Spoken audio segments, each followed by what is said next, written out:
কখনো কি এমন হয়েছে কোনো একটা ঘটনা দেখে মনে হচ্ছে এটার তো কোনো ব্যাখ্যাই নেই, গা ঝমঝম করে উঠছে আর মনে হচ্ছে এর পেছনে নির্ঘাত কোনো ভূতপ্রেত আছে, তাই না?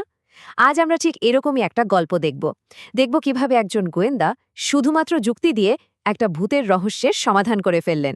চলুন শুরু করা যাক। এই গল্পের যিনি নায়ক মানে গোয়েন্দা মেহুল, তার মূল মন্ত্রটাই ছিল এই কথাটা। তার কাছে ভয় বা অন্ধবিশ্বাসের জন্মই হয় যেখানে যুক্তি শেষ হয়ে যায়। তিনি বিশ্বাস করতেন যে কোনো রহস্যের পেছনেই একটা না একটা লজিক্যাল ব্যাখ্যা আছেই, শুধু সেটাকে খুঁজে বের করতে হবে। আর এই বিশ্বাসটাই কিন্তু তাকে এই কেসটা সমাধান করতে সাহায্য করেছিল। জাস্ট একবার ভাবুন তো, একটা ১০০ বছরের পুরনো ঘণ্টা, ব্রিটিশ আমলের, যার সাথে কোনো তার বা বিদ্যুতের সংযোগই নেই, কিচ্ছু নেই, আর সেই ঘণ্টাটা হঠাৎ করে ঠিক মাঝরাতে বিকট শব্দে বেজে উঠছে। মহারাজ বাগজু চিড়িয়াখানার কর্মীদের অবস্থাটা একবার ভাবুন, তাদের মধ্যে কি পরিমাণ ভয় ছড়িয়ে পড়েছিল। তো ঘটনাটা কি ছিল?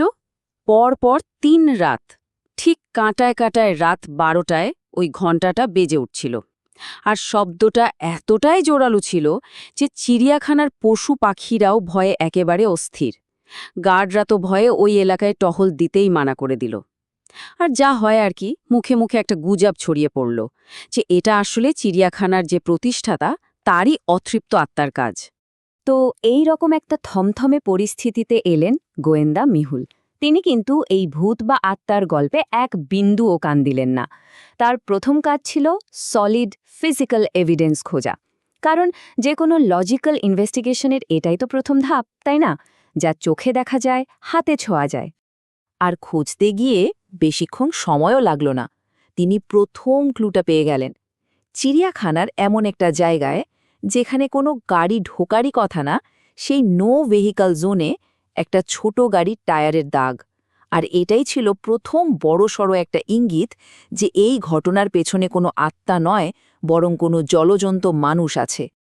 আর এই একটা সূত্রই কিন্তু অনেকগুলো প্রশ্ন তুলে দিল।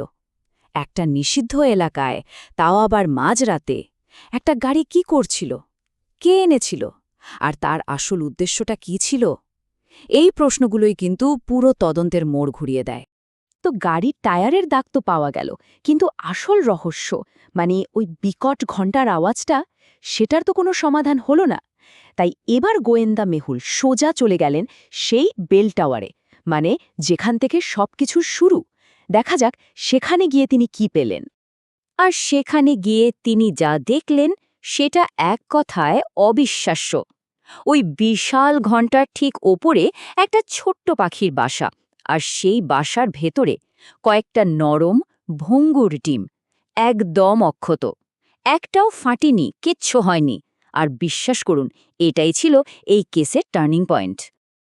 এখানেই গোয়েন্দা ব্যবহার করলেন ডিডাকটিভ রিজনিং বা অবরোহী যুক্তি। ব্যাপারটা খুব সহজ ভাবুন, যদি এত বড় একটা ঘণ্টা সত্যি সত্যি সজোরে বাজত, তাহলে যে প্রচণ্ড ভাইব্রেশন হতো, তাতে ওই পাখির বাসা আর ডিম কি আস্ত থাকত? একদমই না, ভেঙে চুরমার হয়ে যেত। তার মানে কি দাঁড়ালো? বাসা যেহেতু অক্ষত, তার মানে একটাই, ঘণ্টাটা আসলে বাজেইনি। তার মানে সবাই যে বিকট শব্দটা শুনেছে সেটার উৎস এই ঘণ্টা নয়, অন্য কোথাও। তাহলে একটা নতুন রহস্য তৈরি হলো। ঘণ্টা যদি নাই বাজে, তাহলে কান ফাটানো আওয়াজটা এলো কোথা থেকে? সবাই শুনল কি করে? এখানেই কিন্তু ভূতের গল্পের আড়াল থেকে বেরিয়ে আসছে বিজ্ঞান আর টেকনোলজির একটা দারুণ খেলা। এই পুরো ব্যাপারটার পেছনের বিজ্ঞানটাকে বলা হয় অ্যাকুস্টিক ইলিউশন, মানে শব্দের ভ্রম বা ছলনা। ব্যাপারটা হলো, শব্দ তৈরি হচ্ছে এক জায়গায়, কিন্তু এমনভাবে সেটাকে প্রজেক্ট করা হচ্ছে যাতে মনে হচ্ছে আওয়াজটা আসছে একদম অন্য কোনো জায়গা থেকে। আমাদের এই কেসের অপরাধী ঠিক এই ট্রিকটাই ব্যবহার করেছিল। তাহলে কাজটা করা হয়েছিল কিভাবে? খুব সহজ, কিন্তু দারুণ চালাকির সাথে। প্রথমে একটা বড় ঘণ্টার শব্দ রেকর্ড করা হয়। তারপর কাছাকাছি জঙ্গলের মধ্যে গাছের আড়ালে একটা হাই পাওয়ার স্পিকার এমনভাবে লুকিয়ে রাখা হয় যাতে সেটা সহজে চোখে না পড়ে। এরপর স্পিকারটাকে বেল টাওয়ারের দিকে তাক করে ঠিক মাঝরাতে রেকর্ডিংটা প্লে করে দেওয়া হয়। স্পিকারের পজিশনিং এতটাই নিখুঁত ছিল যে সবার মনে হয়েছে আওয়াজটা ওই বেল টাওয়ার থেকেই আসছে। তো কিভাবে ভূতের ঘণ্টা বাজানো হলো সেটা তো আমরা জেনে গেলাম, কিন্তু দুটো আসল প্রশ্ন তো এখনও বাকি। কে এই কাজটা করেছে আর কেন?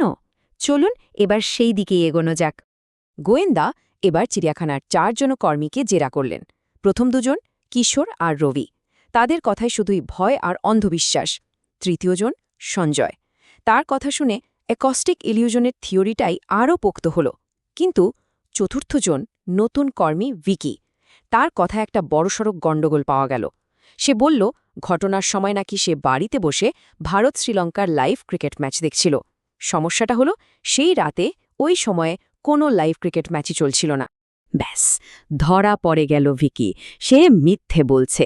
আর গোয়েন্দারা বলেন একটা মিথ্যেই কিন্তু সত্যিটা খুঁজে বের করার জন্য সবচেয়ে বড় সূত্র। কিন্তু প্রশ্নটা হলো, এমন একটা ছোট ব্যাপারে সে কেন মিথ্যে বলতে গেল? নিশ্চয়ই এর পেছনে আরও বড় কিছু লুকোনো আছে। আর এখানেই বেরিয়ে এলো পুরো প্ল্যানের আসল উদ্দেশ্য। এই ভুতুড়ে ঘণ্টার নাটকটা আসলে মূল অপরাধ ছিলই না, এটা ছিল একটা আবরণ, একটা ধোঁকা। ইংরেজিতে যাকে বলে মিসডাইরেকশন। ঠিক যেমন কোনো জাদুকর আমাদের মনোযোগ একটা দিকে আটকে রেখে অন্য হাতে তার আসল ভেলকিটা দেখায়, এখানেও ঠিক তাই হয়েছে। ব্যাপারটা তাহলে কি দাঁড়ালো? একদিকে চিড়িয়াখানার উত্তর দিকে ওই বেল টাওয়ারে বিকট শব্দ তৈরি করে সবার মনোযোগ, ভয়, আতঙ্ক সব কিছুকে ওই দিকে টেনে নেওয়া হলো। আর ঠিক ওই একই সময়ে চিড়িয়াখানার একদম উল্টো দিকে, মানে দক্ষিণ প্রান্তে, আসল অপরাধটা ঘটানো হচ্ছিল, একদম নিঃশব্দে। এবার চলুন সব প্রমাণগুলোকে একটার পর একটা সাজাই। 1. যে মিথ্যা বলেছে সেই ভিকির কাছেই চিড়িয়াখানার ক্যামেরা সিস্টেম আপগ্রেড করার টেকনিক্যাল জ্ঞানটা ছিল। 2. সে ঠিক রাত 12টায়, মানে যখনই ঘণ্টার শব্দ শুরু হয় তখনই পাখির খাঁচার সিসিটিভি ফুটেজটা 5 মিনিটের একটা লুপে চালিয়ে দেয়, যাতে কিছু রেকর্ড না হয়। আর এই সুযোগে সে কি করে? অত্যন্ত দামি ব্লু ম্যাকাও পাখির ডিম চুরি করে। আর ওই যে টায়ারের দাগ, ওটা ছিল ভিকিরই গাড়ির, যে গাড়িতে করে সে ডিমগুলো পাচার করছিল। শেষে যখন ভিকি ধরা পড়ল, গোয়েন্দা মেহুল তাকে এই অসাধারণ কথাটা বলেছিলেন। আর এটাই তো সত্যি, চালাকি বা ধোঁকা দিয়ে সাময়িকভাবে হয়তো জেতা যায়, কিন্তু যুক্তি ঠিকই অন্ধকারের মধ্যেও নিজের রাস্তা খুঁজে বের করে নেয়। এই পুরো ঘটনাটা কিন্তু আমাদের একটা খুব জরুরি জিনিস শিখিয়ে যায়। যখনই আমরা কোনো ন্যায় ব্যাখ্যাত বা অদ্ভুত পরিস্থিতির সামনে পড়ি, তখন আমাদের প্রথম প্রতিক্রিয়া কী হওয়া উচিত? ভয় নাকি যুক্তি? হয়তো ভয় পেয়ে ভুল সিদ্ধান্ত নেওয়ার আগে একটু থেমে যুক্তি দিয়ে ভাবলেই দেখা যাবে অনেক বড় ভূতের গল্পের পেছনেও খুব সাধারণ একটা ব্যাখ্যা লুকিয়ে আছে।